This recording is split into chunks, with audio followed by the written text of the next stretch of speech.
Bonjour et bienvenue dans cette première partie du cours qui porte sur le mouvement dans un champ uniforme. Dans ce cours, nous allons voir comment utiliser les lois de Newton afin de déterminer les équations horaires d'un objet qui est en mouvement. Et dans cette première partie, nous allons voir les mouvements dans un champ de pesanteur. Alors, nous avons vu l'année dernière qu'un objet de masse M, et dans ce cas une planète, crée autour d'elle un champ, mais qui n'est pas uniforme du tout. Plus on va se rapprocher de la planète, plus ce champ sera important. Et inversement, plus on va s'en éloigner, plus la valeur du champ de pesanteur sera faible, voire quasiment nulle. Donc pour trouver un champ uniforme, il va falloir se rapprocher de la surface de la Terre et être à peu près à la même distance du centre de la planète. Et donc dans cette zone-là, on va avoir, il ne faut pas s'éloigner de cette zone énormément, et donc on va avoir un champ uniforme, un champ de pesanteur uniforme que l'on va noter petit g. Ce qui veut dire que lorsqu'on va placer un objet à proximité donc, de la surface de la Terre, cet objet va subir une force que l'on appelle le poids, et cette force est relativement facile à déterminer puisque c'est la masse fois le vecteur champ de pesanteur. Alors allons-y, étudions le mouvement d'un objet. On va prendre l'exemple d'un ballon de basket. Donc ce mouvement va avoir lieu dans le champ de pesanteur. Au départ, le ballon va avoir une certaine vitesse avec une direction, un sens et une valeur bien définie. Et on va se placer donc dans le référentiel terrestre. Donc on va placer un repère sur le sol, le système étudié ici étant le ballon. Alors comment décrire le mouvement du ballon après le lancer et obtenir les équations horaires de ce ballon au cours du mouvement? Eh bien nous allons partir donc de la deuxième loi de Newton, le principe fondamental de la dynamique. Donc ce principe nous dit que la somme des forces appliquées au ballon est égale donc à la masse du ballon fois le vecteur accélération du centre d'inertie du ballon. Il faut donc faire dans un premier temps le bilan des forces appliquées donc au système, donc au ballon. Eh bien, en fait, ici, au cours du mouvement, il n'y a qu'une seule force qui va s'appliquer au ballon, c'est son poids. Donc P est égal à M fois G. On néglige ici toutes les forces de frottement, de l'air et la poussée d'Archimède. Donc la deuxième loi de Newton va s'écrire simplement P est égal à Ma.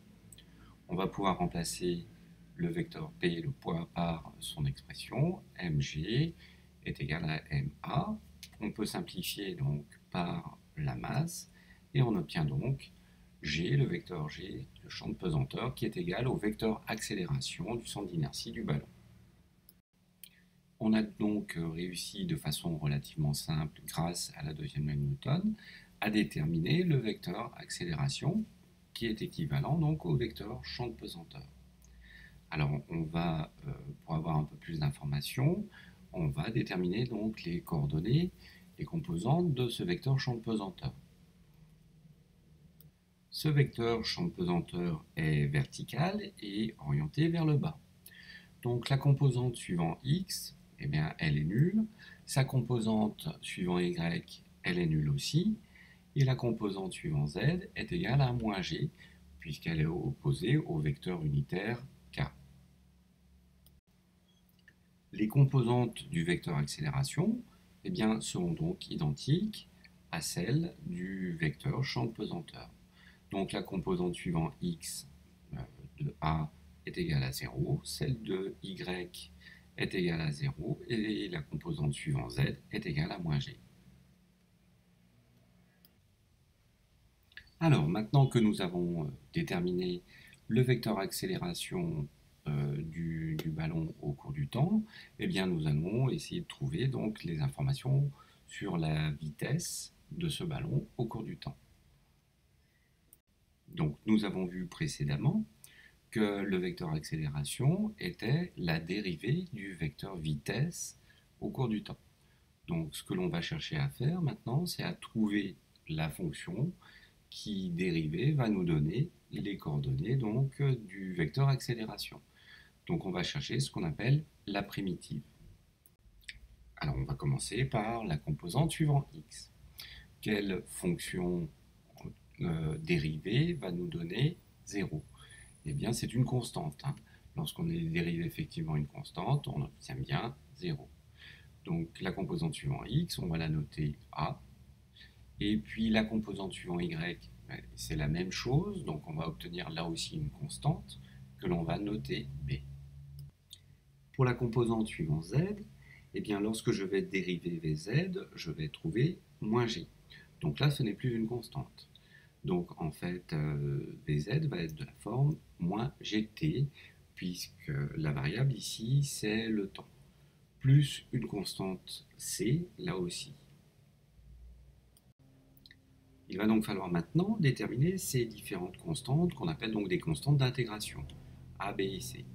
Alors pour cela, on va s'intéresser donc aux conditions initiales, c'est-à-dire la vitesse à t égale 0. La vitesse à t égale 0 est égale donc au vecteur v0. Donc on va d'abord déterminer les composantes de ce vecteur v0. On peut remarquer que ce vecteur v0 fait un angle alpha par rapport à l'horizontale. On peut aussi remarquer que ce vecteur v0 est inscrit dans le plan OYZ et que sa composante suivant x sera nulle. Pour déterminer ces composantes suivant y et z, eh bien on peut remarquer dans un premier temps que le cosinus de l'angle alpha sera égal à v0y sur v0. Ce qui fait que la composante suivant y, v0y, sera égale à v0 cos alpha. Et puis le sinus alpha, donc le sinus de l'angle alpha, est égal donc à v0z sur v0. On a donc la composante suivant z, v0z, qui est égale à v0 sinus alpha. Les composantes de ce vecteur v0 seront donc suivant x 0, suivant y v0 cos alpha, et suivant z v0 sinus alpha. Nous allons pouvoir maintenant déterminer nos constantes d'intégration a, b et c. Donc à t égale 0, on peut constater que le vecteur v à t égale 0 est égal à v0.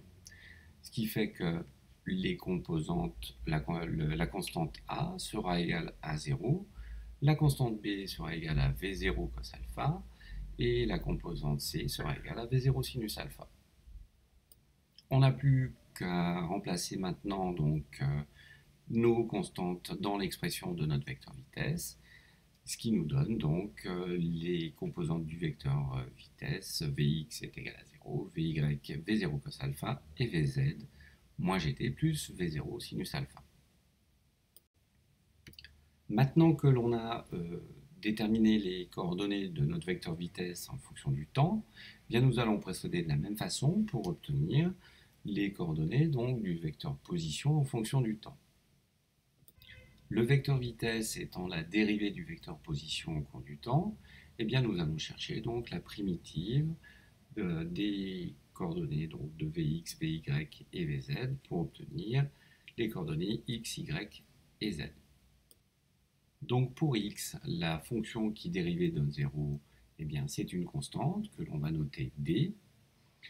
Pour y, la fonction qui dérivée par rapport au temps donne v0 cos alpha, eh bien ce sera v0 cos alpha t, plus là aussi une constante. Et suivant z, la fonction qui dérivée va donner moins gt, eh bien ce sera moins 1 demi de gt carré, plus la fonction qui dérivée va donner v0 sinus alpha, ce sera v0 sinus alpha t, et on rajoute toujours notre constante d'intégration f. Pour déterminer ces constantes d'intégration d, e et f, eh bien on va là aussi s'intéresser aux conditions initiales, c'est-à-dire à la position à t égale 0. Donc à t égale 0, le ballon a une position à 0, qui a une hauteur h du sol. Le vecteur A0 a donc pour coordonnées, eh bien, suivant x 0, suivant y 0 et suivant z h. Donc à t égale 0, le vecteur OA est égal au vecteur donc OA0. Ce qui nous permet donc de déterminer les constantes d'intégration. On aura donc D qui sera égal à 0, E égal à 0 et F qui sera égal à H. On remplace les constantes d'intégration dans notre système de coordonnées et on obtient donc les coordonnées du vecteur position. X de t est égal à 0, y de t v0 cos alpha t, et z de t qui est égal à moins 1 demi de gt carré plus v0 sinus alpha t plus h. On peut donc maintenant, grâce aux coordonnées du vecteur OA, du vecteur position OA, déterminer la position du ballon à n'importe quel instant t au cours du mouvement. Alors, pour résumer en fait la méthode à suivre, nous sommes partis donc de la deuxième loi de Newton qui nous a permis dans un premier temps de déterminer les coordonnées du vecteur accélération en fonction du temps. Puis, en cherchant la primitive pour chacune des composantes, nous avons pu déterminer les composantes du vecteur vitesse.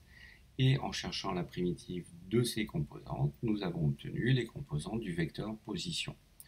Donc l'ensemble de ces équations, c'est ce qu'on appelle donc les équations horaires, puisqu'en fait, elles dépendent à chaque fois du temps. La variable ici, c'est bien le temps.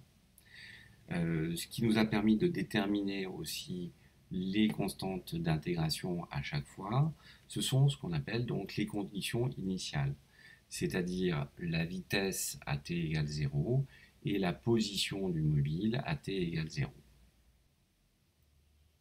Nous allons maintenant déterminer l'équation de la trajectoire du ballon.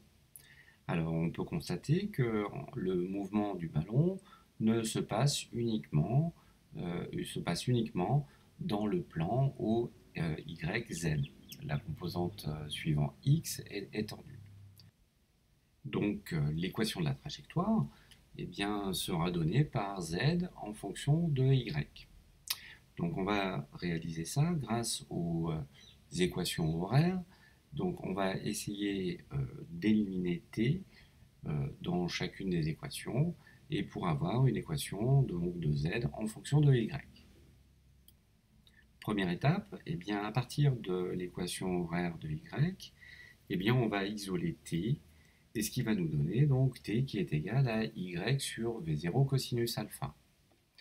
Ensuite, dans un deuxième temps, nous allons donc injecter l'expression de t dans l'équation de z en fonction du temps. Alors allons-y, nous allons remplacer t par l'expression que l'on vient de trouver dans l'expression de z. Donc dans un premier temps, z est égal à moins 1 demi de g fois y au carré sur v0 cos alpha, le tout au carré, plus v0 sinus alpha fois y sur v0 cos alpha, et il reste plus h. Donc on va pouvoir faire quelques simplifications. Donc z sera égal à moins g sur 2 v0 cos alpha, le tout au carré, fois y au carré. Et puis là, on peut simplifier par v0, et sinus alpha sur cosinus alpha, ben, c'est équivalent à tangente alpha. Donc plus tangente alpha y plus h. Donc voilà, on a bien réussi à trouver une expression de z en fonction de y uniquement. Alors on peut constater que ici, c'est l'équation d'une parabole, puisqu'on a le y carré qui intervient. L'équation donc de la trajectoire du ballon est bien effectivement une parabole qui est retournée, vu que le coefficient devant le y au carré sera forcément négatif. Voilà, cette première partie se termine. Au revoir et à bientôt.